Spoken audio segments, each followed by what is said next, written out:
Commander Zixcar of the Hegemony Fleet had seen terror in 1,000 different forms across the galaxy. He had witnessed worlds burn, civilizations crumble, and species extinct themselves through foolish wars. He had commanded fleets against the crystalline horror ships of the Vexti, survived the psychic screams of dying mindweavers, and even faced down a rogue AI collective that turned entire star systems into computational nightmares.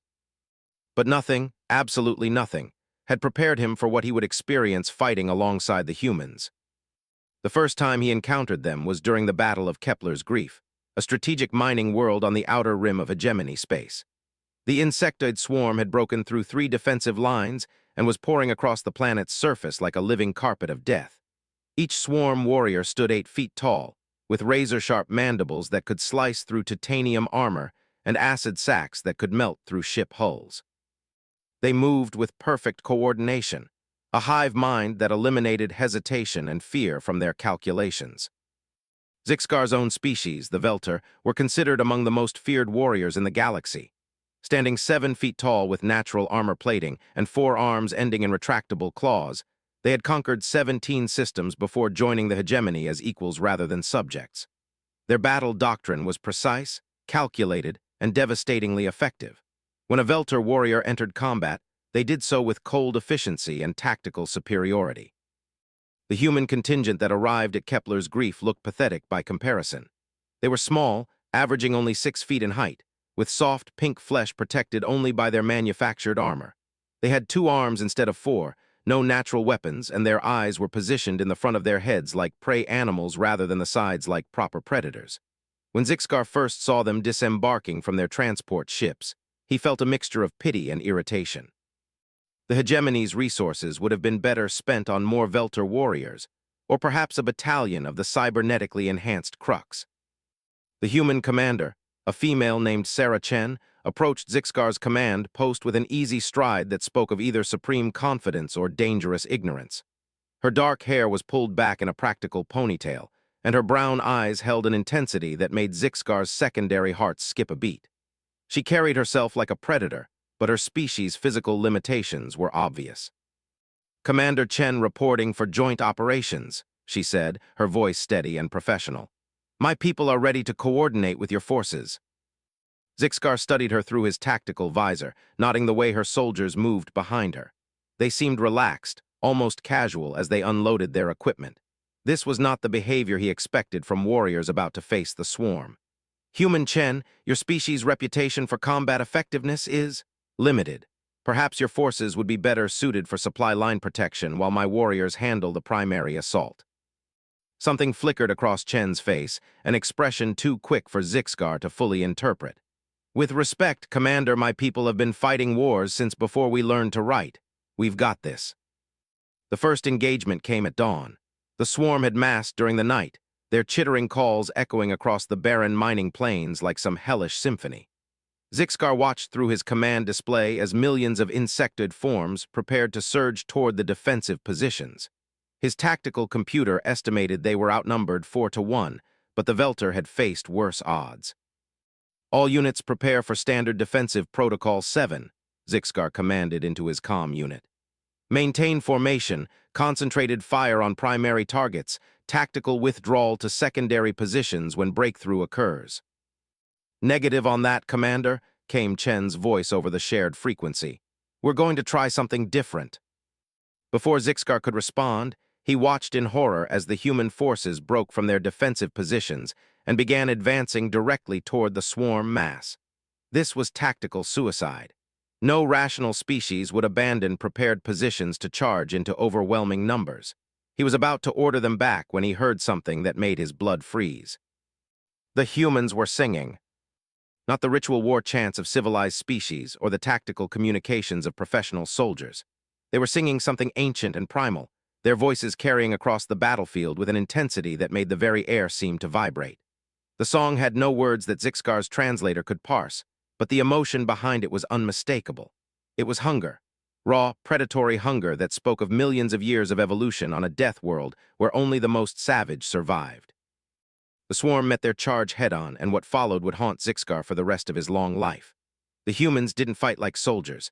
They fought like something far older and far more terrifying. Where his own warriors engaged with tactical precision, the humans threw themselves into combat with a ferocity that defied all logic. They used their weapons until they were empty, then drew secondary weapons. When those ran out, they drew knives. When the knives broke, they used their hands and teeth. Zixcar watched through his tactical display as a human soldier named Martinez had his left arm severed by a swarm warrior's mandibles. Instead of retreating or calling for medical support, Martinez grabbed the severed arm and used it as a club to beat the creature to death before continuing his advance. When a human medic named Washington was surrounded by 5 swarm drones, she pulled the pins on her remaining grenades and smiled as she took them all with her. But it wasn't just their willingness to die that terrified Zixcar. It was their complete inability to know when they were beaten. When Sergeant Kim's squad was overrun and cut off from the main force, they didn't surrender or fall back. They kept fighting for 6 hours, using the corpses of their fallen enemies as barriers and ammunition. When reinforcements finally reached them, they found Kim sitting alone among the bodies of 47 dead swarm warriors, methodically reloading his weapon despite having lost 3 fingers and suffering from blood loss that should have killed him 20 minutes earlier. "You going to sit there all day, or are you going to help us finish this?" Kim asked when the medics tried to evacuate him. The humans didn't just fight the swarm. They hunted them. When the insectoids tried to retreat into the mining tunnels, the humans followed. Into the dark, confined spaces where the swarm's advantages should have been overwhelming, the humans pursued their prey with the patience of natural-born killers. They set traps using mining equipment, collapsed tunnels on their enemies, and fought running battles through miles of underground passages. Zixcar found himself redefining his understanding of courage as he watched Private Thompson crawl through a ventilation shaft barely wider than his shoulders, carrying enough explosives to collapse an entire section of tunnel, knowing that he wouldn't be able to escape the blast radius. The human's only comment was, "Tell my mom I did something useful." The battle lasted 3 days. When it was over, the humans had lost 60% of their forces. In any rational military doctrine, this would be considered a catastrophic defeat. The humans called it acceptable casualties and immediately began requesting permission to pursue the surviving swarm forces to their staging areas on the next planet.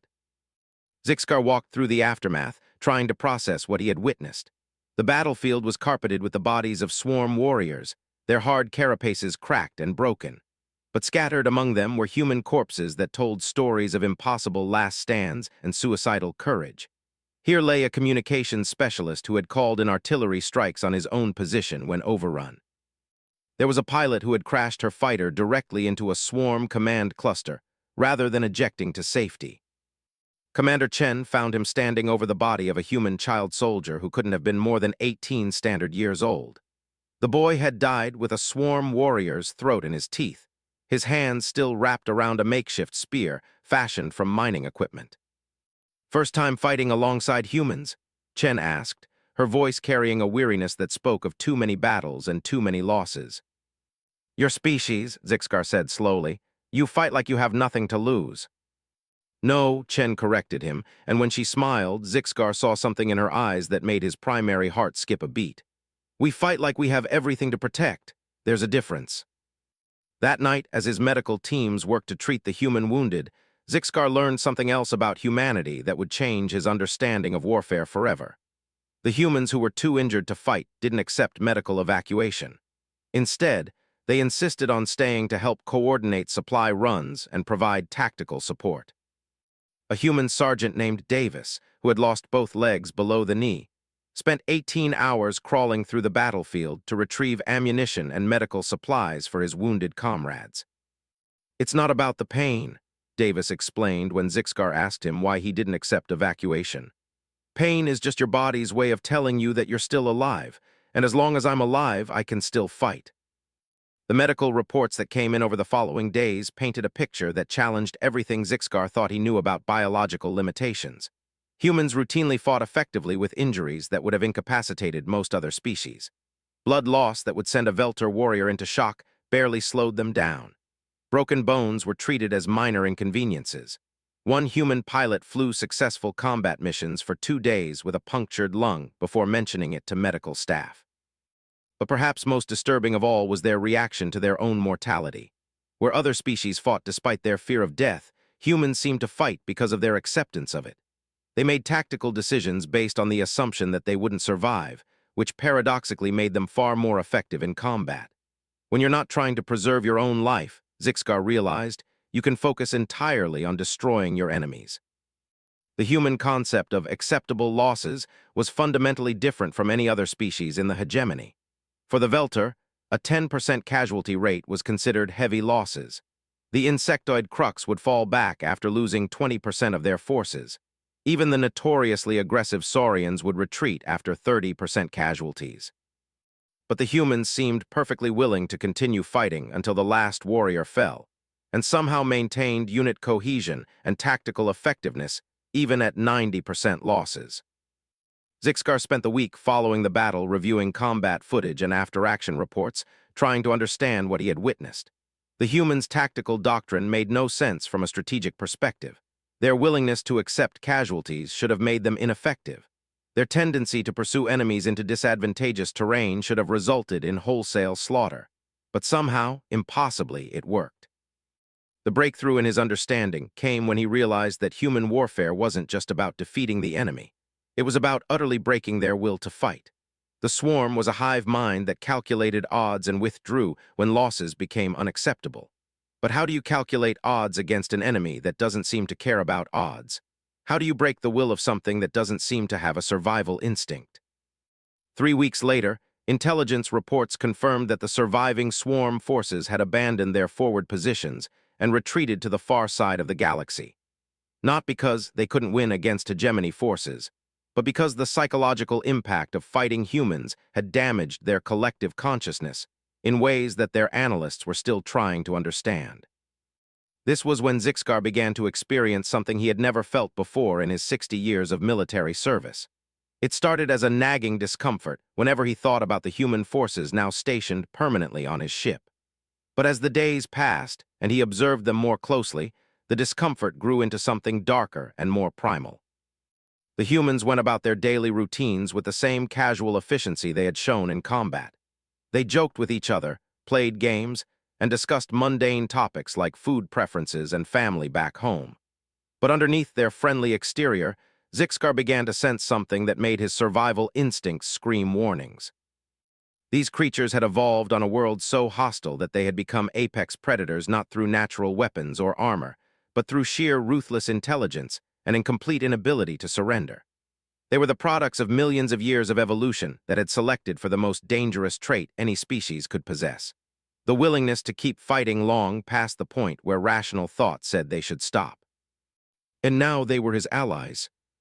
The first time Zixcar witnessed human training exercises, he understood why the galaxy's most dangerous predator species walked upright and smiled while doing it. The humans had converted one of his ship's cargo bays into what they called a gym, and the activities that took place there defied every principle of rational self-preservation he had ever learned. He watched through the observation deck as Sergeant Williams, a human female barely weighing 60 kilograms, lifted metal weights that massed more than twice her body weight. This wasn't emergency adrenaline-fueled strength. This was voluntary recreational torture that she seemed to enjoy.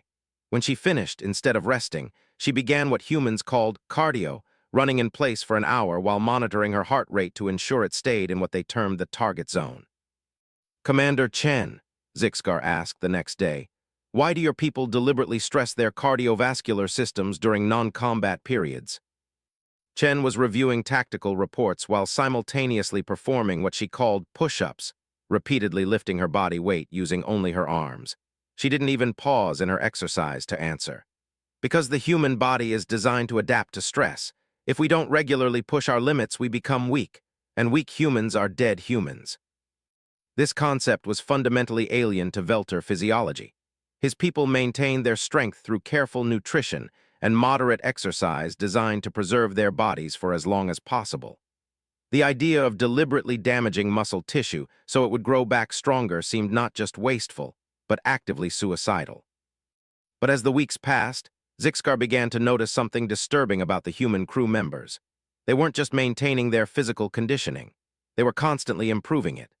Private Jackson, who had initially struggled to keep up with the larger alien species during joint exercises, was now outperforming Velter warriors who had twice his muscle mass. Lieutenant Morrison had begun modifying her equipment to increase resistance during training, apparently because the standard routines had become too easy. The humans didn't just train their bodies. They deliberately subjected their minds to stress as well. They played games that involved complex strategic thinking under time pressure, simulated combat scenarios with multiple variables and no clear solutions, and engaged in what they called debate, verbal combat, where they attacked each other's ideas with the same intensity they brought to physical warfare. Zixcar observed one such debate between Commander Chen and her second-in-command, Major Rodriguez, about the tactical merits of different orbital bombardment patterns. What started as a professional discussion quickly escalated into something that resembled psychological warfare. Each human attacked the other's reasoning with surgical precision, identifying weaknesses and exploiting logical gaps with a ferocity that made Zixcar's translator struggle to keep up. "Your deployment pattern leaves the northern approach completely exposed," Chen said, her voice carrying an edge that suggested personal insult. "Any competent enemy commander would punch through there in the first wave." "The northern approach is a kill box," Rodriguez shot back, his own tone growing heated. "You're thinking like a ground pounder instead of a fleet commander. Orbital mechanics don't work the way you learned them in the Marines." The argument continued for 2 hours, with other humans joining in to support or attack various positions. Voices were raised, technical specifications were quoted from memory, and at one point someone drew diagrams on the wall using what appeared to be a piece of burned metal. To Zixcar's alien sensibilities, it looked like the prelude to violence. Then Chen suddenly smiled and said, "You know what, Rodriguez? You're absolutely right about the orbital mechanics. I was thinking in atmosphere. Good catch." The entire room relaxed instantly. Rodriguez grinned back and offered to buy Chen a drink from their alcohol rations. The humans returned to their normal activities as if nothing had happened, leaving Zixcar staring at the tactical diagrams they had scrawled on his bulkhead in their enthusiasm. He later learned that this was what humans called professional development. They attacked each other's ideas not out of malice, but because they believed that only ideas which could survive such assault were worth keeping. It was intellectual natural selection, conducted at conversational volume in his ship's common areas. The true scope of human adaptability became clear during their first joint training exercise in the ship's holographic simulation chambers. Zixcar had designed a scenario based on a historical Welter victory against the crystalline Vextai, a battle that required precise coordination and adherence to established tactical doctrine. The Welter had won through superior discipline and by following a battle plan that had been refined over centuries of warfare. He expected the humans to struggle with the rigid requirements of the scenario. Instead, they completely ignored his tactical framework and improvised something entirely new. Where the original battle plan called for careful positioning and coordinated fire patterns, the humans scattered into small groups and began hunting the enemy simulation with a creativity that bordered on artistic. Private Kim's squad turned their weapons into improvised mining charges and collapsed a section of the simulated asteroid base, creating new tactical opportunities that hadn't existed in the original scenario. Sergeant Martinez discovered that the Vextai crystal ships were vulnerable to a specific frequency of electromagnetic interference and modified his squad's communications equipment to weaponize their radios. Commander Chen took one look at the enemy formation and somehow identified a weakness that Welter tactical analysts had missed for 3 centuries. The humans didn't just win the scenario. They won it in half the time the Welter had historically required, with fewer casualties, and using tactics that the simulation's artificial intelligence couldn't counter because they were too unpredictable. "How did you know that electromagnetic frequency would disrupt their neural matrices?"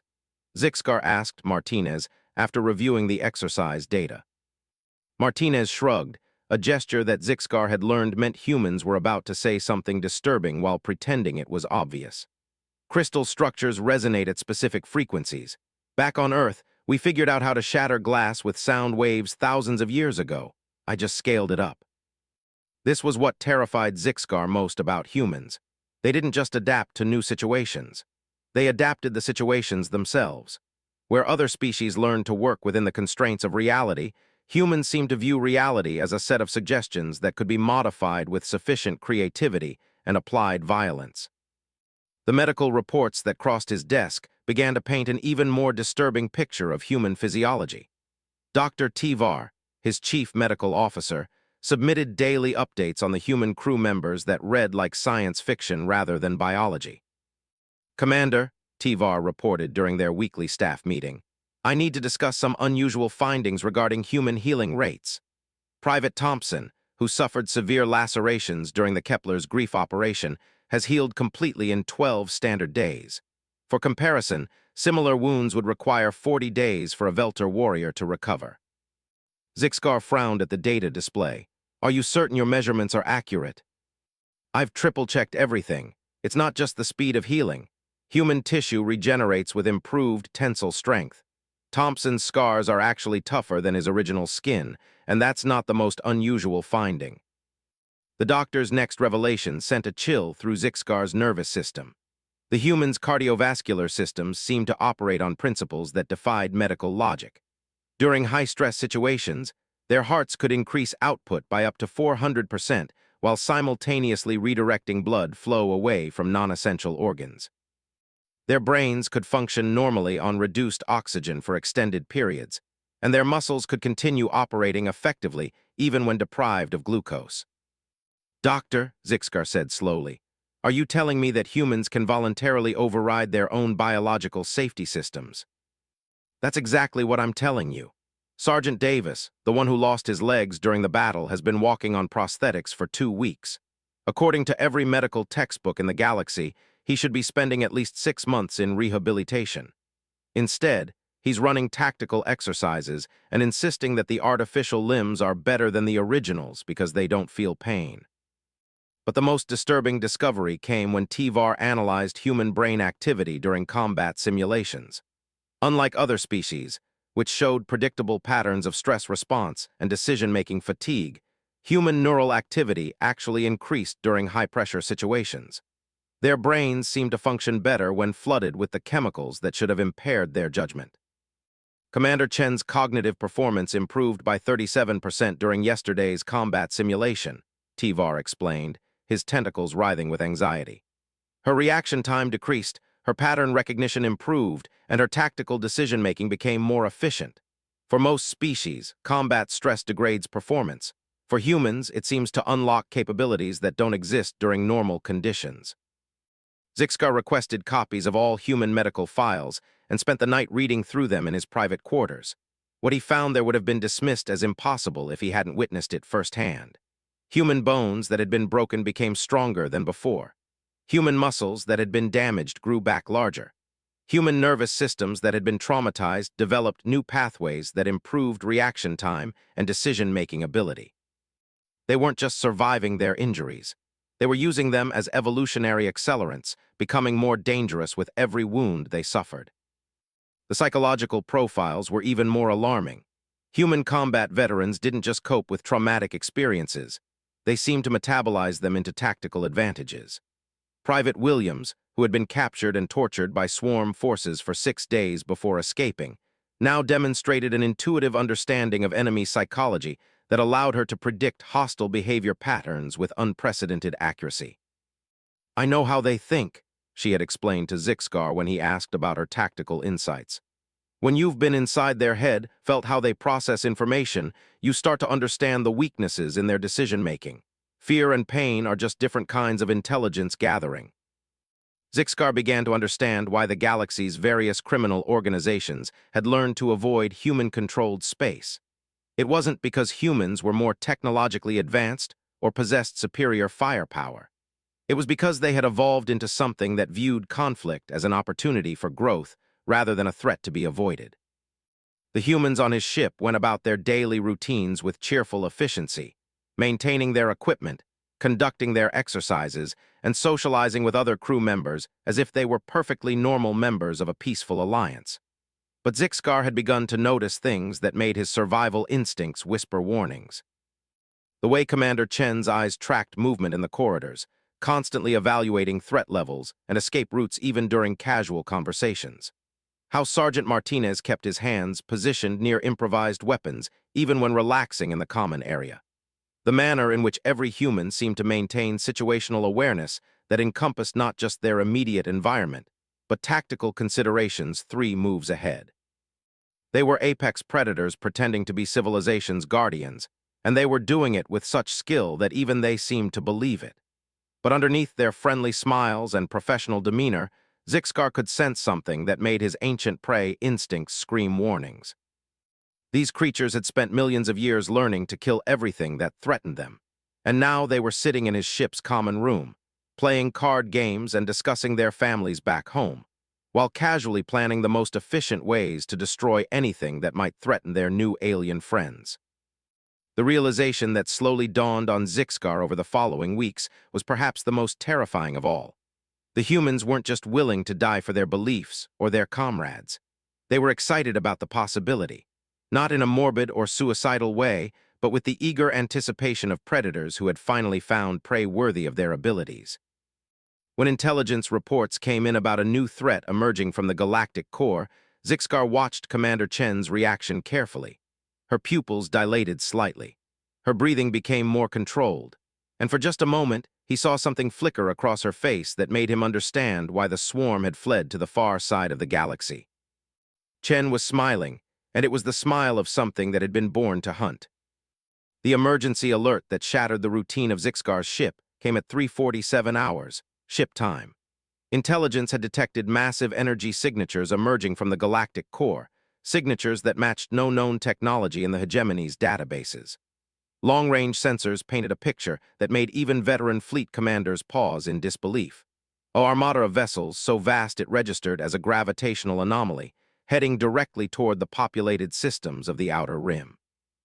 Zixcar stood in his command center, watching the tactical display update with increasingly dire projections. The approaching fleet numbered in the hundreds of thousands, each vessel larger than a hegemony dreadnought.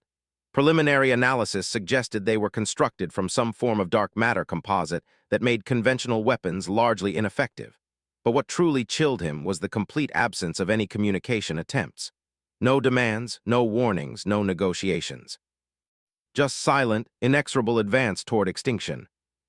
Estimated time until they reach the first populated system, he asked his tactical officer.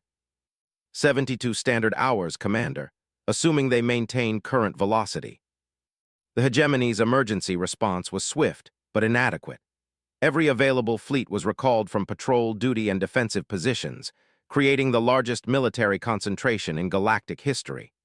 12,000 ships, representing the combined military might of 37 species, assembled at the Proxima Nexus to make what everyone understood would be civilization's last stand. Zixcar found Commander Chen in the human quarters, where she was addressing her troops with a calmness that seemed inappropriate given their circumstances. The humans had received the same briefings as everyone else. They understood that they were facing an enemy with overwhelming technological superiority, numerical advantage, and unknown capabilities. They should have been terrified, or at least concerned about their survival prospects. Instead, they were excited. "All right, people," Chen was saying as Zixcar entered the briefing room. "We're looking at something new. Intelligence estimates suggest these hostiles have been building this fleet for approximately 10,000 years. They've had time to perfect their technology, study our weaknesses, and plan the most efficient way to exterminate every thinking being in the galaxy." The humans nodded, their attention focused entirely on their commander's words. But Zixcar noticed something that made his blood run cold. They weren't nodding with grim acceptance or resignation. They were nodding with anticipation.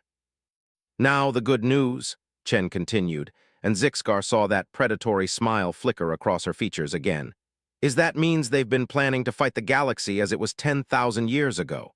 They don't know about humans." A ripple of dark laughter ran through the assembled troops, and Zixcar felt something primal and terrified stir in his subconscious. These creatures found humor in the prospect of facing overwhelming odds against an enemy that had spent millennia preparing to destroy them. "Sergeant Martinez, what's your assessment of enemy tactical doctrine based on their approach pattern?" Martinez stood, his scarred hands moving to gesture at the tactical display. "They're coming straight at us, ma'am. No deception, no misdirection, no attempt to minimize casualties. They're confident enough in their technological superiority that they don't feel the need for strategy. Classic mistake." "Elaborate." "Any enemy that doesn't respect you enough to use strategy is an enemy that doesn't understand what they're fighting. They think this is going to be pest control. They're going to learn the difference between extermination and war. Chen nodded approvingly. What's our primary objective? Survive long enough to teach them that difference, came the reply from a dozen human voices in unison. Zixcar watched this exchange with growing unease. The humans were treating this existential threat as an educational opportunity. They seemed genuinely pleased that they would have the chance to demonstrate human warfare to an enemy that had never encountered it before. The joint tactical briefing that followed was unlike anything in Zixcar's military experience.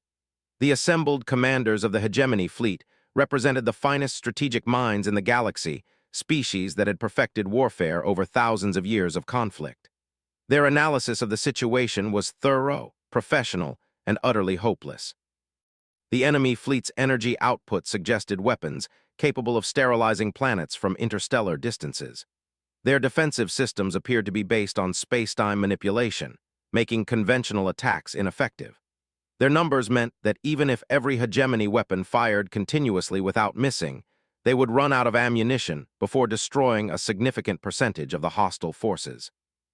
Recommendations? Asked Admiral Thara, the hegemony's supreme commander. The assembled officers offered variations of the same strategy. Defensive formations designed to maximize enemy casualties while accepting inevitable defeat.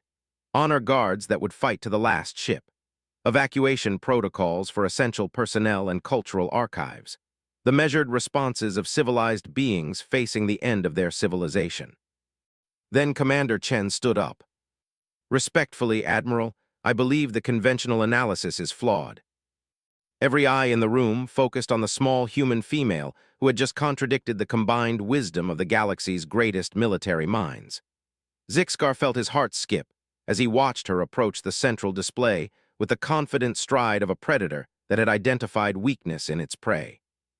The enemy's technological advantage assumes they're fighting the kind of war they've prepared for, Chen continued. Large fleet actions, conventional tactics, predictable behavior patterns. They've spent 10,000 years building the perfect weapons for defeating the galaxy as they understand it.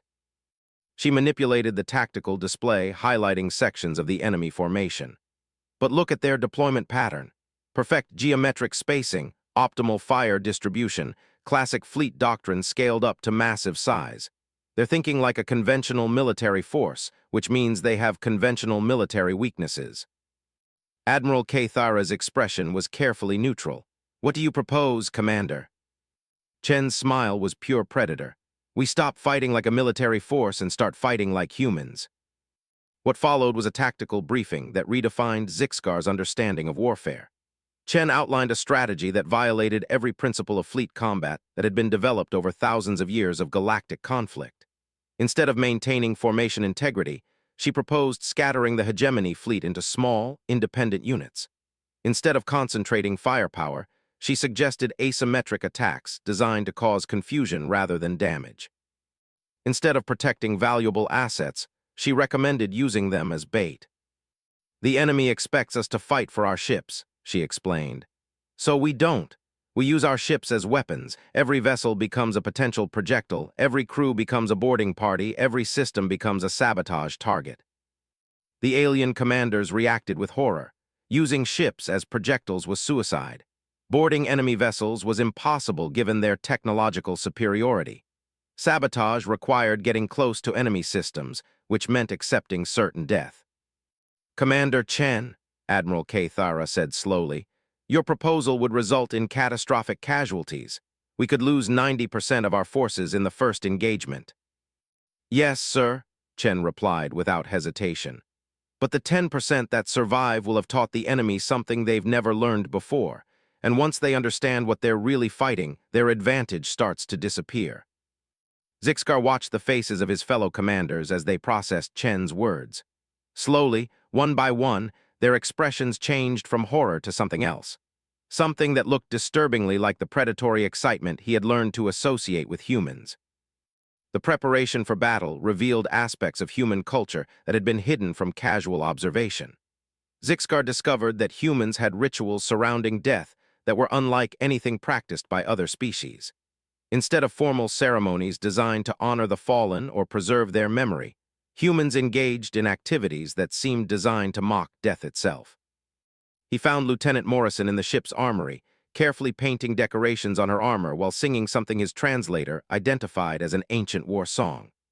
The lyrics spoke of glorious death, eternal honor, and the joy of dying alongside one's comrades. But Morrison was smiling as she sang, her voice carrying an emotion that Zixkar's species associated with anticipation of pleasure.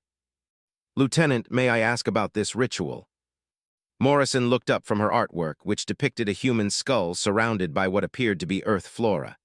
"It's not really a ritual, Commander, more like preparation. I want to look good when I die." "You expect to die in the coming battle?" "Oh, absolutely," Morrison said cheerfully. "The odds are pretty clear about that, but dying isn't the point. How you die is what matters. I want to make sure that when it's my turn, I do it properly." Zixkar struggled to understand this concept. Properly. In a way that honors my species and helps my friends win the war. Death is just the end of the story. What matters is making sure it's a good story. Throughout the ship, similar scenes were playing out as humans made their final preparations. They wrote letters to families they would never see again, recorded messages for loved ones, and updated wills with the practical efficiency of beings who had accepted their mortality so completely that it no longer held any terror for them. But they also did something else that chilled Zixkar to his core. They planned how to use their deaths as weapons. Sergeant Davis, the human who had lost his legs and was now walking on prosthetics, approached him with a request that epitomized the alien nature of human psychology. "Commander, I need to modify my artificial limbs with explosives. When I board an enemy ship, I want to make sure I take as many of them with me as possible." "Sergeant, boarding operations against these enemies will be suicidal. Their technology." "Exactly," Davis interrupted, his eyes bright with anticipation. "They won't expect suicide attacks because no rational species would attempt them. That gives us maybe 30 seconds of surprise before they adapt their defenses. I want to make those 30 seconds count." The human modifications to standard hegemony equipment revealed a creativity born of desperation and applied intelligence. They turned communications equipment into improvised jamming devices, modified life support systems into chemical weapons, and reprogrammed maintenance robots into mobile bombs. Everything on the ship became a potential tool for causing damage to an enemy they had never encountered and couldn't hope to defeat through conventional means. Commander Chen spent the final hours before battle reviewing personnel files and making assignments that read like a catalog of creative suicide missions. Each human would be paired with alien crew members, not for their protection, but to ensure that their deaths would serve a tactical purpose that contributed to the overall battle plan. "Zixkar," she said during their final planning meeting, "I need you to understand something about what's going to happen. My people are going to die in ways that will probably traumatize your crew for the rest of their lives. We're going to use tactics that violate every rule of civilized warfare. We're going to commit acts of violence that will be remembered as atrocities if we lose or heroism if we win." Zixkar felt that familiar chill run through his nervous system. "Commander, surely there must be some alternative." "There is," Chen said, and for the first time since he had known her, her smile seemed sad rather than predatory. "We could surrender. We could try to negotiate. We could accept extinction with dignity and grace, the way civilized beings are supposed to." She paused, studying tactical data that painted an increasingly hopeless picture of their situation. "But we're not civilized beings, Zixkar. We're humans. We came from a world that tried to kill us every single day for millions of years, and we survived by becoming something that was more dangerous than anything that hunted us. Now something new is hunting us, something that thinks we're just another species of clever animals that can be exterminated with sufficient firepower." Chen turned to look directly at him, and Zixkar saw something in her eyes that made his ancient prey instincts scream warnings about immediate danger. "They're about to learn why nothing on Earth ever managed to hunt humans to extinction." The final tactical briefing was conducted in the ship's main hangar, with the entire crew assembled to hear their orders. Zixkar looked out over hundreds of faces representing dozens of species, all united in their determination to defend their civilization against impossible odds. But it was the human faces that drew his attention, because they alone showed no fear, no doubt, no reservation about what was to come. They looked eager. Admiral Cathara's final message to the fleet was broadcast throughout the assembled armada, carried to 12,000 ships representing the last hope of galactic civilization. It was a speech worthy of the moment, full of honor and duty and the courage necessary to face extinction with dignity. Then Commander Chen activated the human communication frequency, and Zixcar heard something that would haunt him for the rest of his life. All human units, this is command. Today we're going to show the galaxy something it's never seen before. Today we're going to demonstrate what happens when you threaten the pack of the most dangerous predator that evolution ever produced. Remember who you are. Remember what you are. Remember that we didn't climb to the top of Earth's food chain by playing fair. Her voice carried across the human frequencies with an intensity that made the air itself seem to vibrate. Make them remember why humans don't have any natural predators. The first contact with the enemy fleet occurred at 1347 hours when the alien armada dropped out of faster-than-light travel at the edge of the Proxima system. Zixcar watched through his ship's sensors as space itself seemed to tear open, disgorging vessels that defied every principle of engineering he had ever learned. The enemy ships were not built so much as grown, their dark matter hulls pulsing with energy patterns that hurt to observe directly. The aliens, for lack of a better term, since they had provided no identification, moved with the coordinated precision of a force that had never known defeat. Their formation was mathematically perfect, their approach vector calculated to maximize destructive efficiency while minimizing their own exposure. Long-range scans revealed weapons systems that operated on principles beyond hegemony understanding, defensive fields that bent spacetime around their hulls, and energy signatures suggesting power sources comparable to small stars. Admiral Cathara's first tactical probe confirmed everyone's worst fears. A squadron of 12 hegemony destroyers opened fire at maximum range with coordinated salvos that should have overwhelmed any conventional defense system. The alien response was swift and absolute. The attacking ships simply ceased to exist, not destroyed, not disabled, but utterly removed from reality as if they had never been there at all. Energy discharge consistent with controlled matter conversion, reported the fleet's chief science officer. They appear to have weaponized spacetime manipulation. Our vessels were translated into pure energy. The silence that followed this report spoke volumes about the psychological impact on the defending fleet. Zixcar could hear the fear in his crew's communications as they processed the implications. These enemies possessed technology that could erase matter from existence. Traditional military doctrine had no response to weapons that violated the fundamental laws of physics. Then Commander Chen's voice cut through the fleet communications with terrifying calm. All human units, commence primary operations. Remember, we're not trying to win a fair fight. We're trying to teach them what an unfair fight looks like. What followed redefined Zixcar's understanding of the word tactics. Instead of engaging the enemy fleet in the conventional manner, the human forces scattered like startled prey animals. Their ships broke formation and fled in seemingly random directions, appearing to abandon their alien allies in a display of cowardice that made several alien commanders issue verbal challenges over open frequencies. Zixcar watched his tactical display as human vessels disappeared into the asteroid fields and nebula clouds that dotted the system, their emissions signatures dropping to minimal levels as they powered down all non-essential systems. For several minutes, it appeared that humanity had simply abandoned the field of battle. The enemy fleet continued its inexorable advance, apparently dismissing the fleeing humans as irrelevant to their strategic objectives. Their attention focused on the main body of hegemony forces, which maintained formation according to conventional fleet doctrine. Energy weapons that operated on impossible principles began to reach across interplanetary distances, erasing defending ships with casual efficiency. Then the asteroid fields came alive. The first indication that something had gone wrong was when enemy sensors began detecting energy signatures from rocks that should have been inert chunks of metal and ice. The aliens' formation shifted slightly, redirecting some sensor focus toward the asteroids, but their primary attention remained on what they perceived as the real threat, the organized military formation advancing to meet them.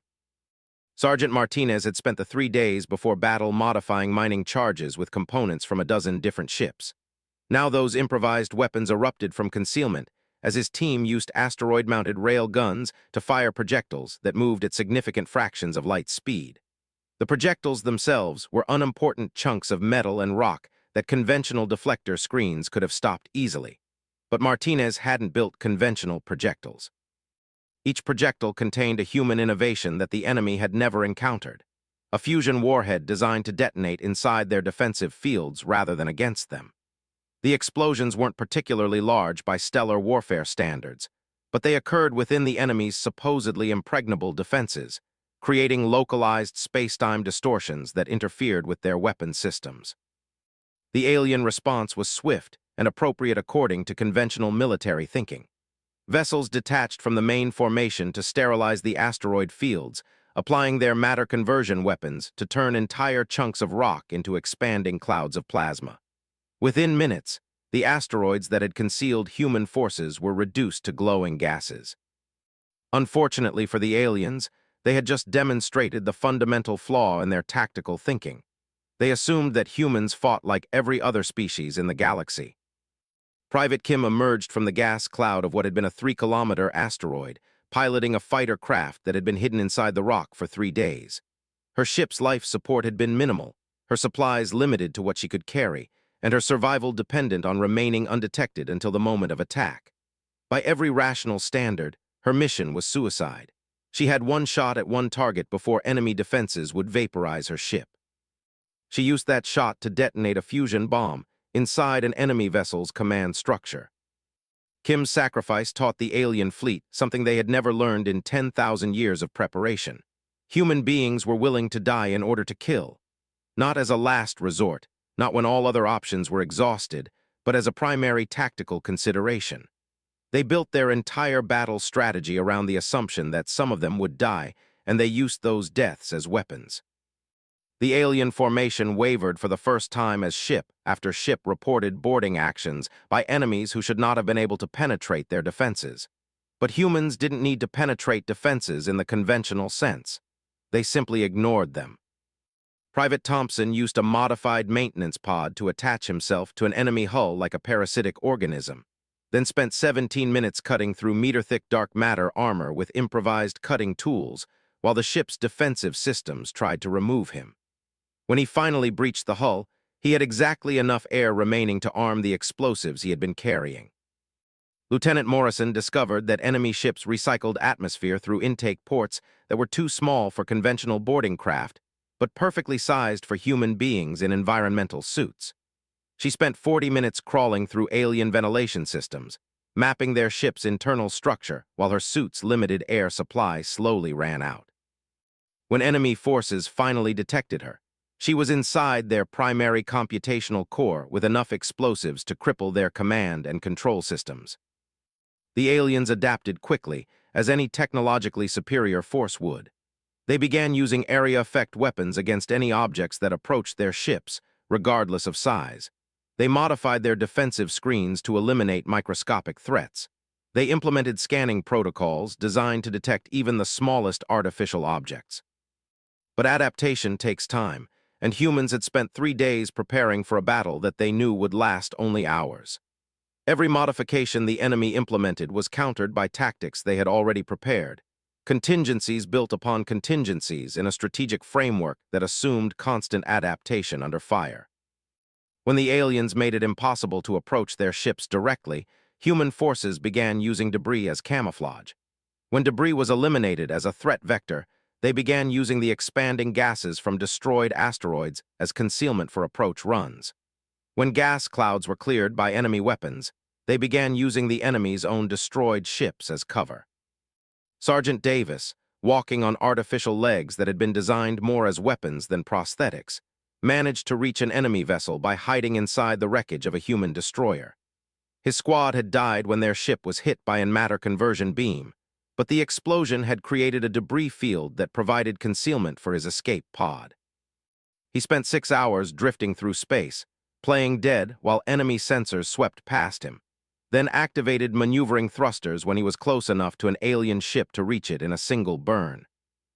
Davis didn't survive long enough to see the results of his sacrifice, but the computer virus he uploaded into the enemy's navigation systems created cascade failures that spread throughout their fleet communication network. Suddenly, ships that had moved with perfect coordination for 10,000 years were experiencing command delays and targeting errors. Commander Chen observed the battle from the bridge of a ship that had been disguised as a disabled derelict. For 18 hours, her crew had maintained complete emissions silence while enemy forces swept past them, assuming they were wreckage from the initial engagement. Now she watched through passive sensors as her plan unfolded with the terrible efficiency that characterized human warfare.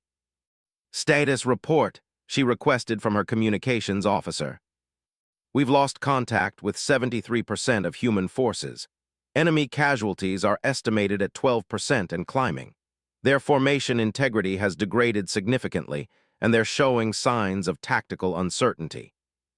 Chen nodded, her expression grim.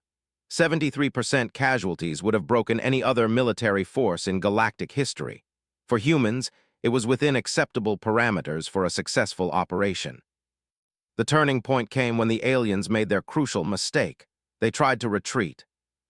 The enemy fleet, faced with an opponent that refused to behave according to rational military doctrine, began implementing withdrawal procedures. They had accomplished their primary objective of breaking hegemony defensive capabilities, and the cost of eliminating the remaining human forces was proving higher than anticipated. By any reasonable strategic calculation, retreat was the logical choice. But humans had spent millions of years learning that retreating prey was vulnerable prey. Chen activated all remaining human units simultaneously. "All forces, enemy is withdrawing. Implement pursuit protocols. Repeat, they're running. Do not let them escape." What followed was perhaps the most savage pursuit in galactic history. Human forces that had been scattered throughout the system converged on the retreating enemy fleet with the coordinated intensity of pack hunters.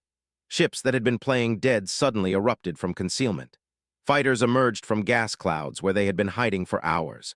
Boarding parties that had infiltrated enemy vessels during the height of battle began sabotage operations designed to cripple faster-than-light capabilities.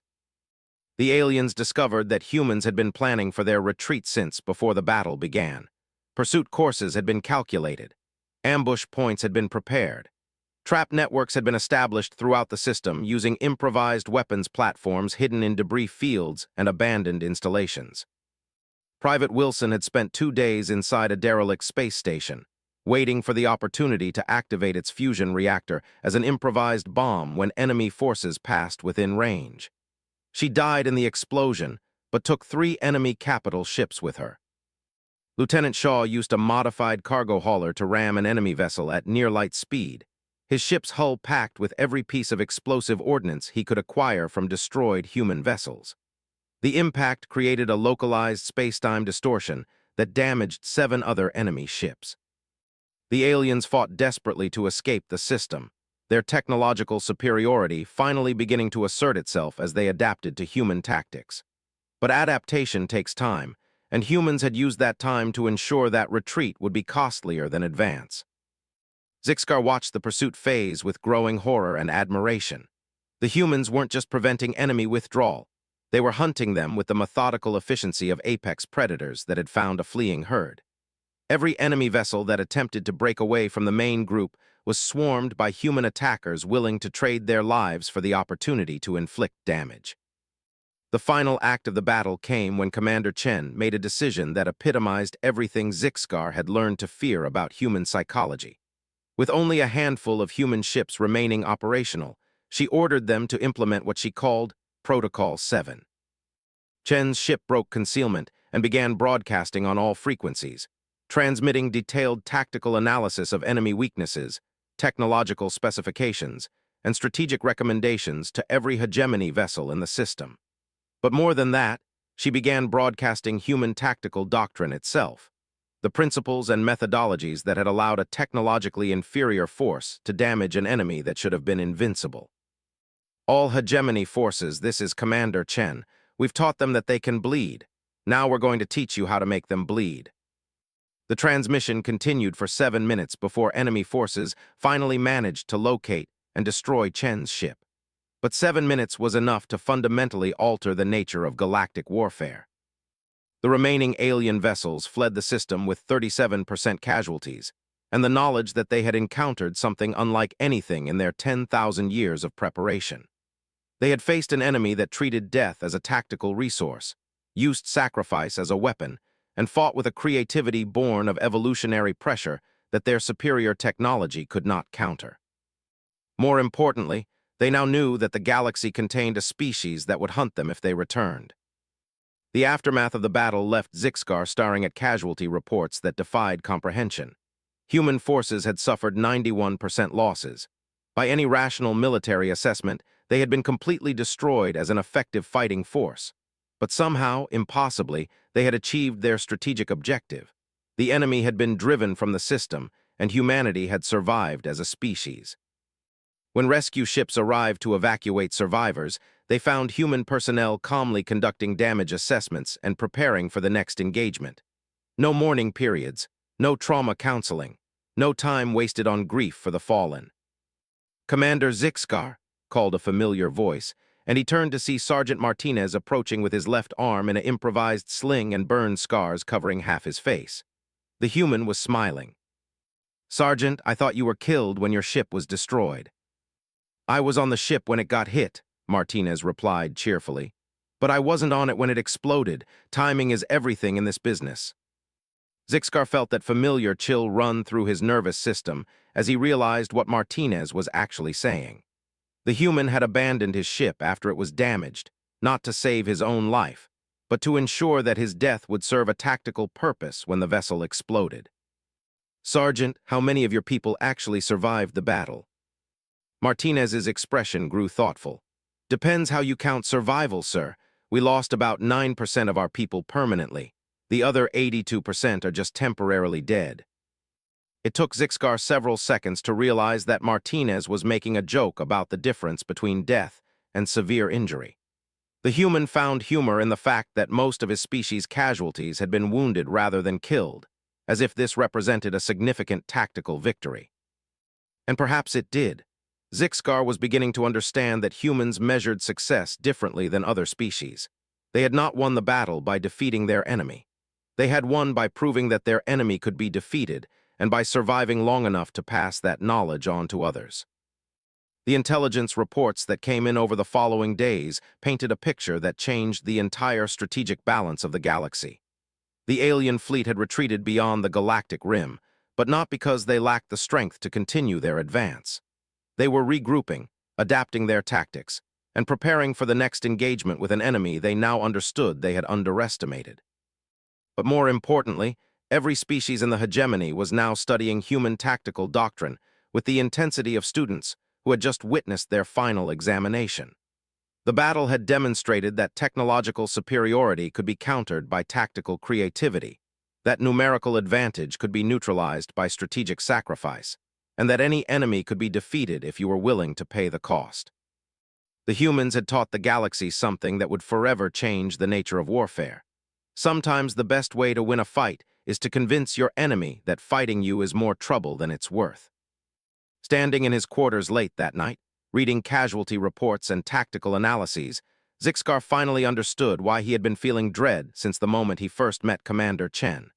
It wasn't just fear of human capabilities or admiration for their courage. It was the recognition that he was witnessing the emergence of something that would reshape the galaxy in ways that no one could predict or control. Humanity had not just survived their first major engagement with a superior enemy. They had established themselves as the galaxy's apex predators, and every other species would now have to decide whether they wanted to be prey or pack members. Zixcar made his choice that night, and fell asleep hoping that he would never have to fight against humans rather than alongside them. 6 months after the Battle of Proxima Nexus, Zixcar stood before the Hegemony Council and delivered a report that would fundamentally alter galactic civilization. The assembled representatives of 37 species listened in horrified fascination as he described the tactical revolution that humanity had introduced to modern warfare. But it was his final recommendation that sent ripples of unease through the chambers of galactic power. "The humans must never be allowed to turn against the hegemony," he stated with the calm certainty of someone who had seen the future and found it terrifying. "Not because we couldn't defeat them, but because the cost of that defeat would destroy everything we've built." The Velter counselor, Kathek the Wise, leaned forward with obvious skepticism. Commander Zixkar, you're describing a single species that numbers barely 8 billion individuals. The hegemony controls over 400 billion sentients across 1,000 systems.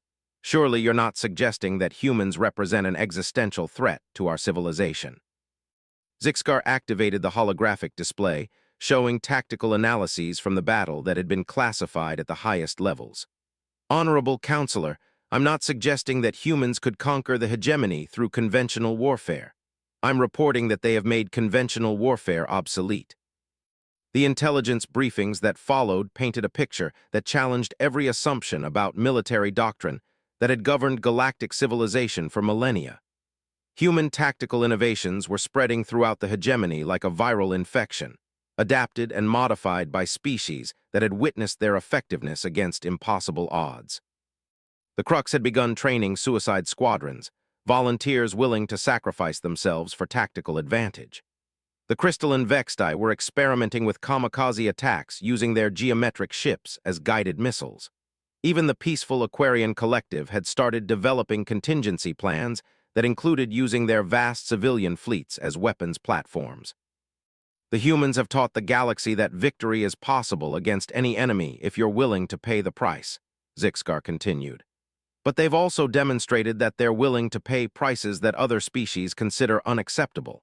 This gives them a psychological advantage that transcends their actual capabilities.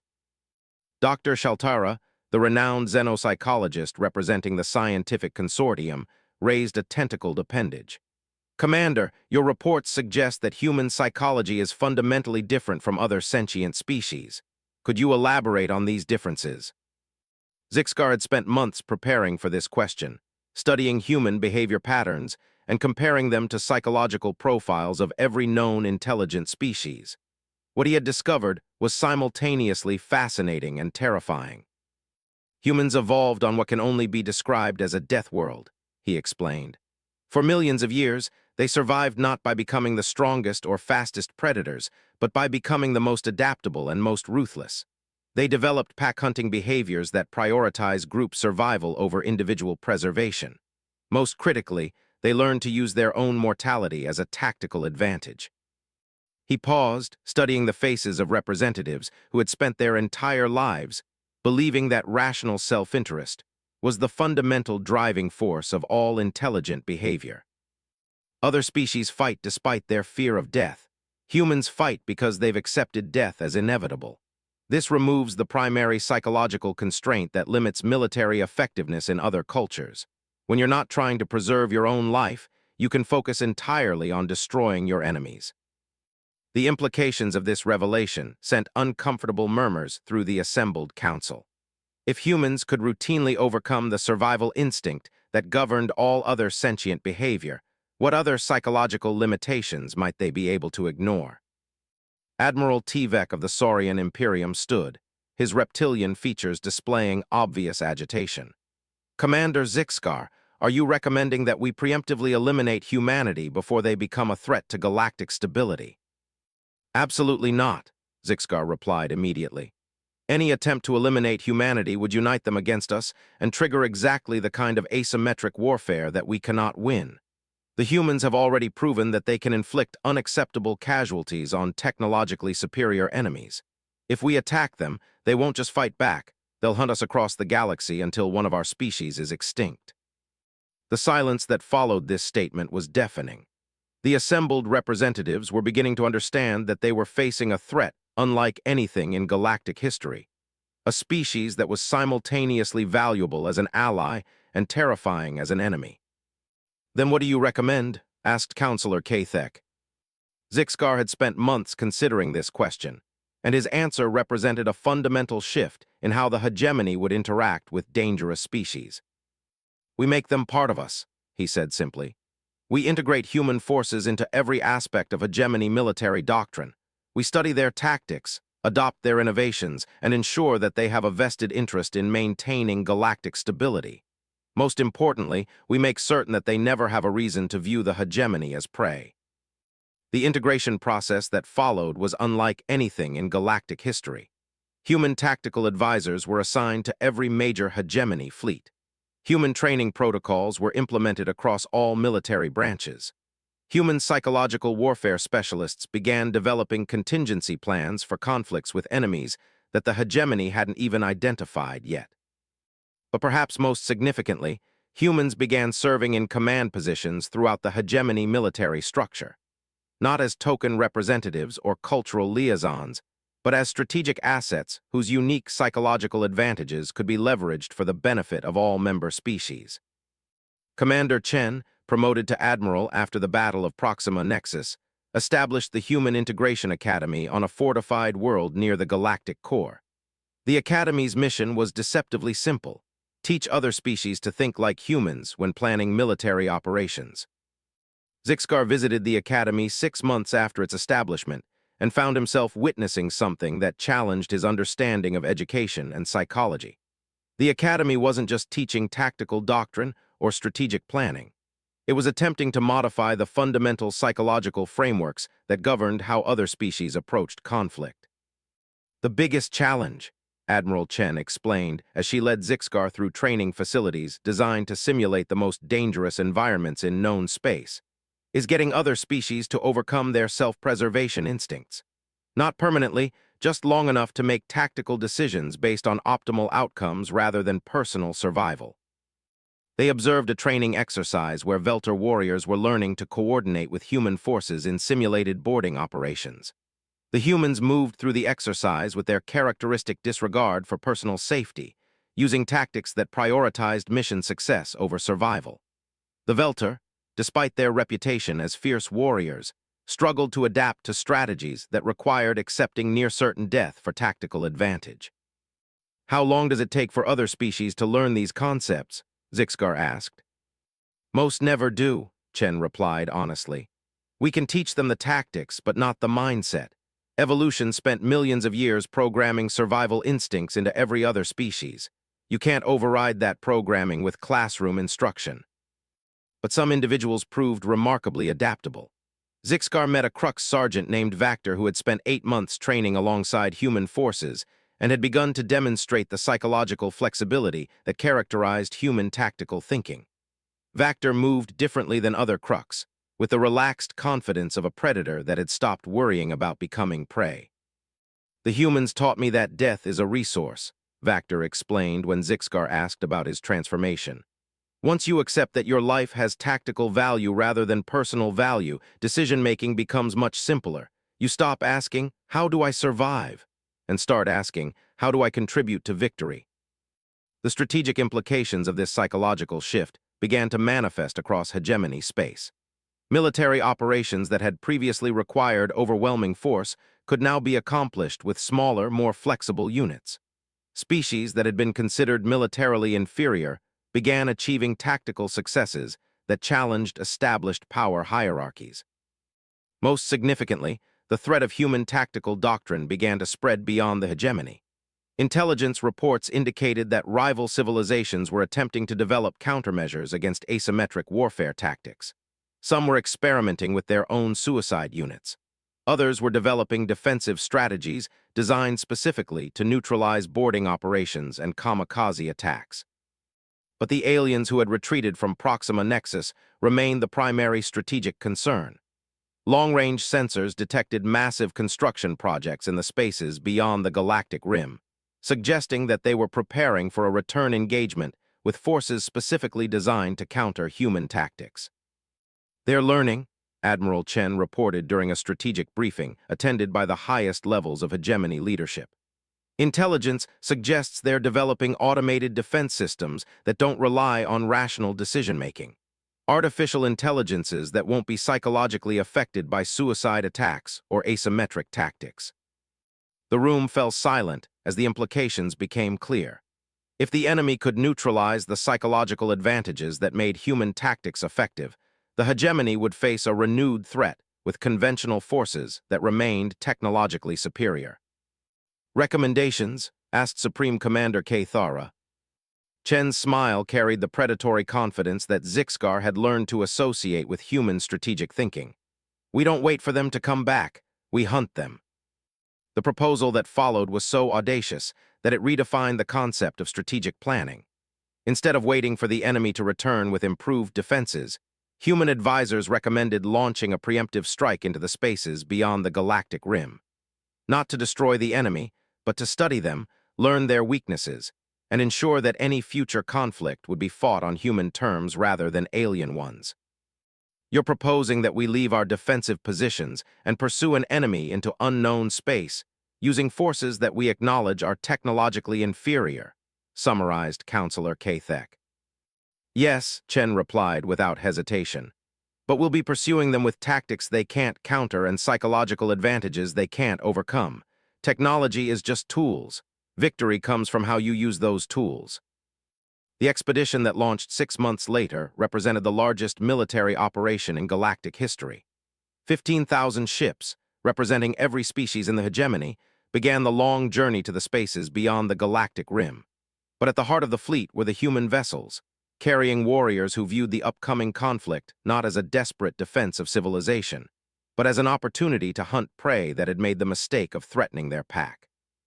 Zixcar commanded a joint task force that included both Velter warriors and human marines, and he watched with growing understanding as the two groups prepared for what everyone acknowledged would be the most dangerous military operation ever attempted. The Velter prepared with the methodical efficiency that characterized their species, checking equipment, reviewing tactical procedures, and ensuring that their wills were properly updated. The humans prepared by teaching each other jokes. "Commander," he asked Sergeant Martinez, who had survived the Battle of Proxima Nexus and now served as a senior tactical advisor, "why do your people find humor in situations that should provoke fear?" Martinez grinned, displaying the expression that Zixcar had learned was uniquely human. "Because fear and laughter are basically the same thing, sir. Both are ways of dealing with situations that are too big to understand. The difference is that laughter makes you stronger instead of weaker." As their ships approached the edge of known space, Zixcar realized that he was no longer experiencing the dread that had characterized his early interactions with humanity. Not because humans had become less terrifying, but because he had begun to understand that their capacity for violence was matched by their capacity for loyalty. The humans who shared his ship, who trained alongside his warriors, who planned to die alongside his people in the battles to come, had become something more than allies. They had become pack members, and once you were part of a human pack, Zixcar had learned, they would follow you into situations that no rational being would consider survivable. The final entry in his personal log, recorded as their fleet prepared to enter the spaces beyond the galactic rim, captured the fundamental transformation in his understanding.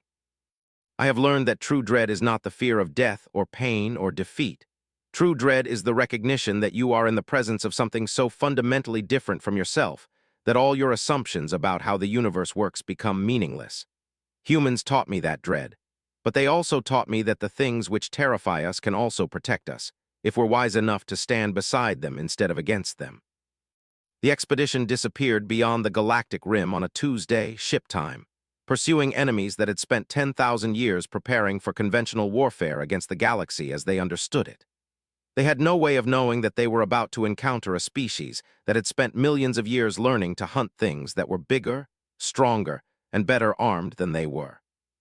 The intelligence reports that would eventually filter back to hegemony space would speak of tactical innovations that redefined asymmetric warfare, of psychological operations that drove enemy artificial intelligences to recursive logic failures, and of human strategies so audacious that they became legends among the survivors. But those reports would come later.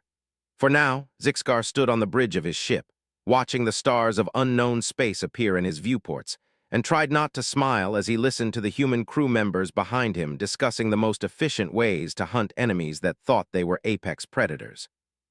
The galaxy had produced many terrifying species in its long history, but it had never produced anything quite like humanity.